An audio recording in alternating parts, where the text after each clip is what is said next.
At this point, you should have already gone back to the sculptor, but we're not going back quite yet. If you have already gone back to the sculptor, he has a gift for you if you've acquired either the flame barrel or the shinobi axe. We're going this way. Sneak in behind them.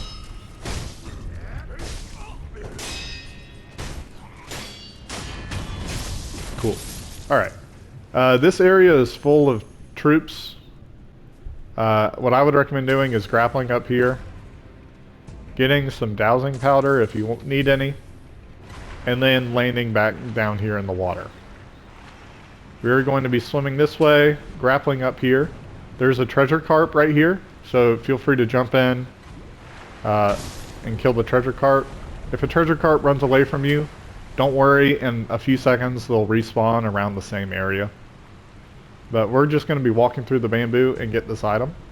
But before you leave, look at this. It's a secret door. All the way at the edge. Tear it down. And then you can... Well, it's not seeming to work. Okay. I don't know why it wasn't working, but you have to like jump a bunch. Alright, we're at the top. You're going to want to turn left and sprint. There's a guy up on the roof. You won't be able to avoid him, I don't believe. I don't think there's any way. But you can go into this little temple area and you can get Mist Raven's feathers. This is a shinobi tool that a lot of people really like to use. It's similar to an Elden Ring Ash of War. I think it's called Assassin's Gambit. I think that's the right one. It allows you to like go up behind someone, like teleport kind of behind them. It's good for escaping a strike and then turning it into a counter opportunity. I think firecrackers are better in general to always have on your person because it'll at least stun them and give you time. But this is good if you're fighting very aggressively. It's good for some bosses, especially sword wielding ones. This dude, don't mess with him. Don't mess with him. I don't mess with him. You should not mess with him. He's a regular enemy. He becomes a more regular enemy, but he's really tough at this point in time with how limited your attack power is and whatnot. So just don't even risk it. Do yourself a favor. We're gonna go back the way we came, but this time we're gonna grapple up. Key thing, sprint to your left. Avoid all of this. Sprint to the side, zigzag. They will be shooting arrows at you. And just sprint all the way through this. They will not follow you. The items aren't worth it. It's a lot of trouble. Avoid. Eventually you'll come to this little complex where you can talk to this guy. This is our dad, our adopted dad, Owl. He is a shinobi. He knows shinobi techniques, like us.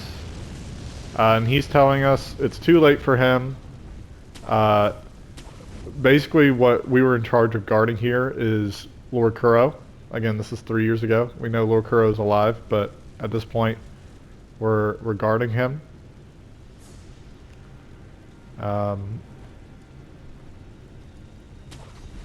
So that hidden temple key is so that we can go to where Lord Kuro is.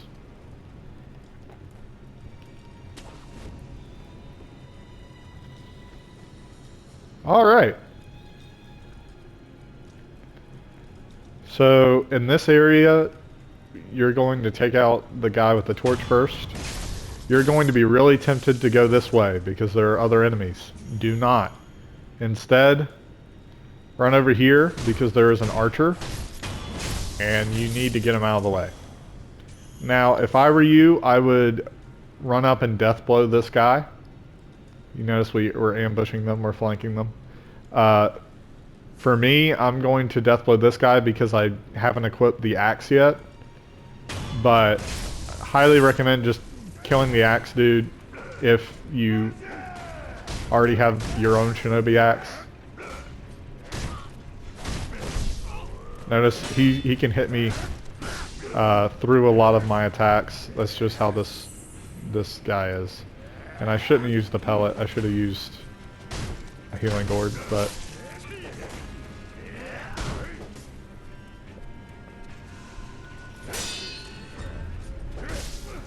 Ooh, pressed the wrong button.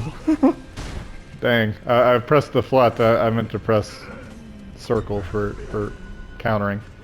All right, well we're not playing this the best. How am I mistiming all of these? All right, I need to focus.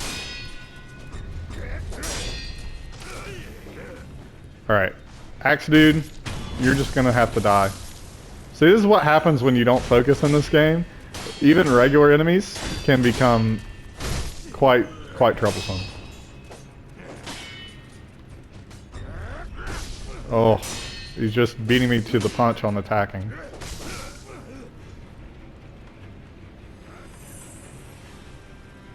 Come here. There's another guy that hides in the cave, and he seems to be trying to come out to play. I really would like to take him out.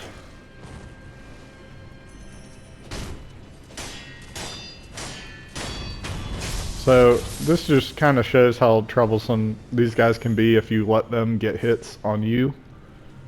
It's a good lesson, and always be prepared. And again, even though sometimes I make it look simple, fights like that can quickly turn bad. Part of the reason we were able to win that fight is Whirlwind Slash. Part of it is because, part of the reason we struggled is because I was trying to overuse it. Anyways, we get here. We can rest.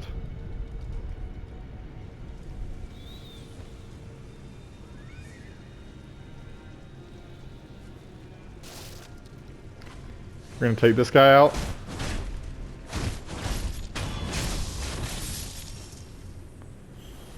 And then you're gonna run over here, run into a lot of people. We're gonna be better prepared this time. So your goal is still take out archers. We took a little too long to take that guy out. Whirlwind Slash works here if you use it sparingly, just because it won't stun the guys with axes. But just take your space. I'm gonna take a pellet.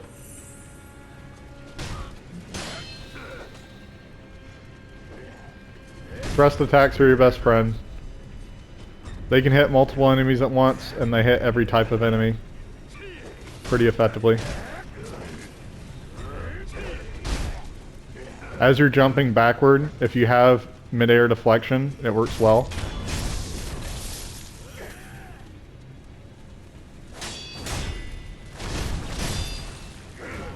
Notice, those guys are dying without me getting a death blow on them. Death blows are not required for regular enemies. It just indicates like, hey, this person is dying. Their health is completely eradicated. Death blows are required to kill an enemy whose posture is broken. If you don't get the death blow, they'll recover some of their posture, and you won't get the kill on them. Ooh. Double duty. Alright. So, you can take those guys out.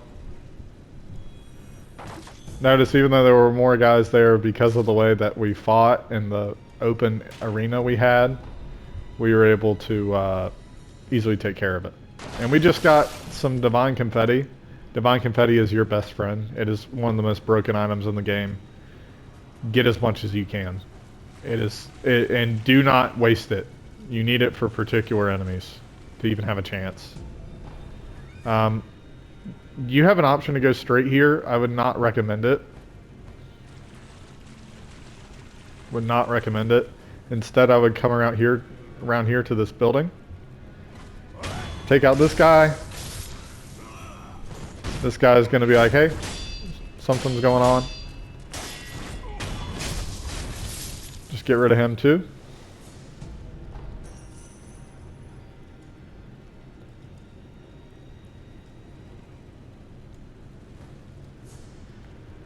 Here we can take out one of these shield dudes and then immediately run to the left.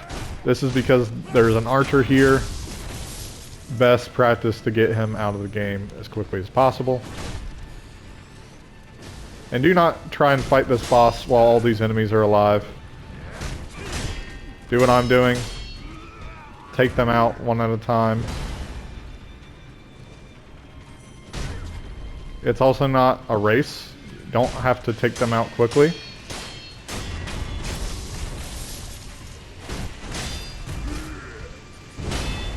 Ooh, almost got us.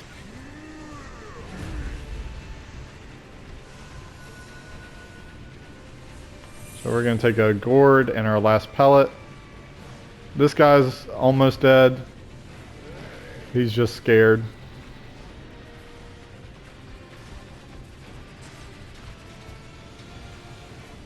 And unfortunately there's another guy with a shield over there that we don't want to mess with. So what I'm actually going to do is go this way. Make sure that guy's gone. And now it's just the shield dude and this boss. So with that in mind, let's plan to go over here, through here, and run all the way back. So he will actually not follow us all the way. He can't. If you can run far enough away, he will completely de-aggro, which is what you want. It may seem kind of cheap, but I promise you, make the fight fair for yourself. Otherwise, it will be very taxing. He'll immediately turn around, and someone sees us, and I don't know if it's the boss or if it's... Okay, it's just the guy with the shield. So him, we're just going to run and take him out. The boss will hear it, almost certainly. Nope, didn't. So now we can get a death blow. Get him out of the way. Cool. Thrust attacks are your best friend here. This is going to be 2 vertical slams. 1 vertical slash. Yes, he can deflect you. This is a vitality game. Whenever he drinks something, you have time for a few slashes. Just hit him in his back. We'll do a good amount of damage.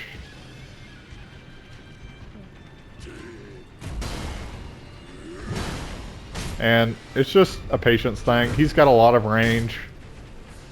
Don't get greedy. A lot of moves that he does 1 of, he can actually do 2 of in sequence. But once you learn his pattern, like those vertical slams and that sweep, great opportunities to punish him. If you miss, don't try and be cheeky and get another swing. You probably will not get it off. Notice I'm getting cheeky in terms of like some of my openings. It's because I know this boss, but he can do a lot of damage very quickly. That's the only thing that really makes this boss a threat, is his range and how much damage he can do in one swing. Like, look at that. That's crazy. That wasn't even a swing of his weapon, mind you. That was him just hitting me with his hand. Took off half my health.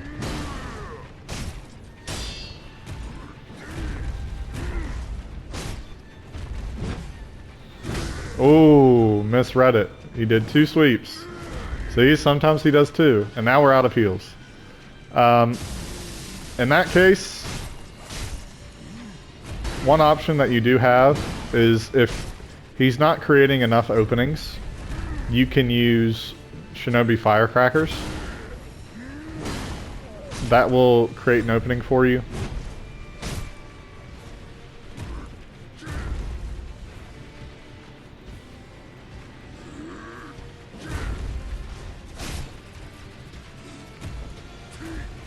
But right now it's just, again, bait it out.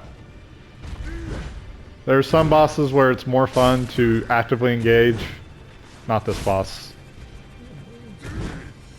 It's not fun to actively engage him. You get punished for little mistakes if you don't have Kuro's Charm.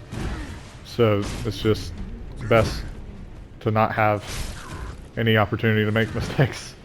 Now, if you notice that one sweep, I wasn't far enough away, so I jumped. His sweeps are low, so you can jump over them. I would recommend just getting out of the way, but you can jump over them.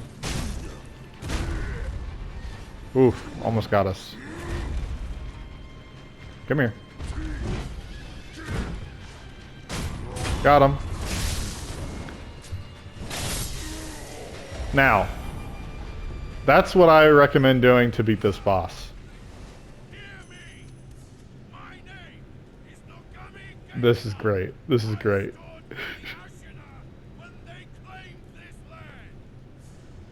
This guy, he's on your side. So he's hiding over here. It took several playthroughs to know who this guy was even here. But if you're really struggling, what you can do is get that initial death blow on that boss and immediately come over here and talk to this dude, and he'll join you in the fight. So what's recommended is that you have JUZOU be looking at this guy, and you go up behind JUZOU, the boss, and thrust attack him repeatedly.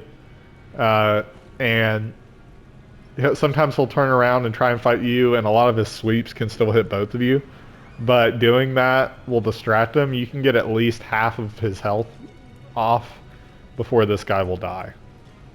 So it's a way to make the fight much quicker. Now, I don't have a lot of health at the moment, so I'm trying to keep that in mind. There are 2 troopers in this area. Not worried about either of them in particular.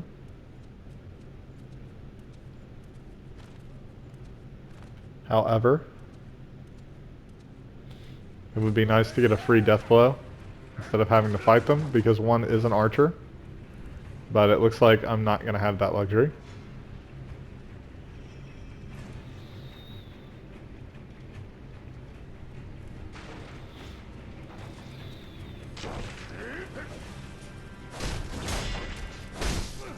Oof. Mucho bad.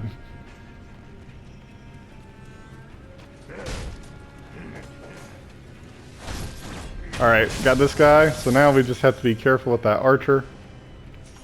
Oh, look at that. We have pellets. Huh. We must have put them up. We must have put them up. I just didn't even pay attention. Oh well, since it's an archer, we don't have to worry. Cool. And so we barely made it out. This area, nothing super useful here. Just dead samurai. You can talk to this lady right here. You have Sculptor's Idol here. We are going to go ahead. Actually, we're not going to get anything yet. What we'll do instead, you can chop down these partitions. And we're going to go to this area. So where you pick up this oil, this is where the... If we just walk into this building, you can see this is where we came in. So you want to go to this wall right here and hide. And if you, well, excuse me, hug the wall. And if you do that, you'll be in a treasure room. You'll get a Litecoin purse. You'll get some divine confetti. Again, super useful. And then if you break up the partitions, you get a much sought after prayer bead. Just a fun little thing you can do. But we're going to head back to the dilapidated temple.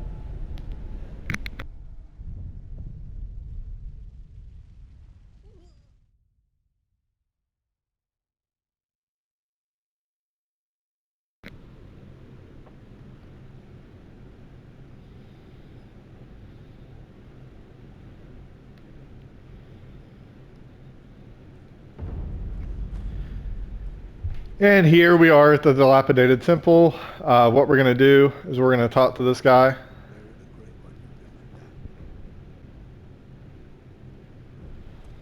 We're going to fit our new prosthetics. So we have the axe, the flame bit, and the mist raven. And because we have so many prosthetics now, he's going to give us another skill tree. A prosthetic tool skill tree. Of course, he teaches it to us because he used to be a shinobi, and he's also the one that made the prosthetic because he doesn't have an arm on his left side, if you haven't noticed. It got cut off too. This game's very cyclical. What we can do now is get some skills. You can go back to Hirata Estate. In the audience chamber, there's a boss at the end of that hallway. We are just not going to face them yet. But we're going to acquire some skills. So the ones we're going to get are grappling hook and chasing slice. So the grappling hook attack, whenever we use the grappling hook, we can attack and it will allow us to get some extra damage. It's useful for the chained ogre if you wait to do that boss. Chasing slice is after firecrackers or something, we get a slice that we get to use on an enemy. Does a little bit more damage. Anyways, thanks for watching.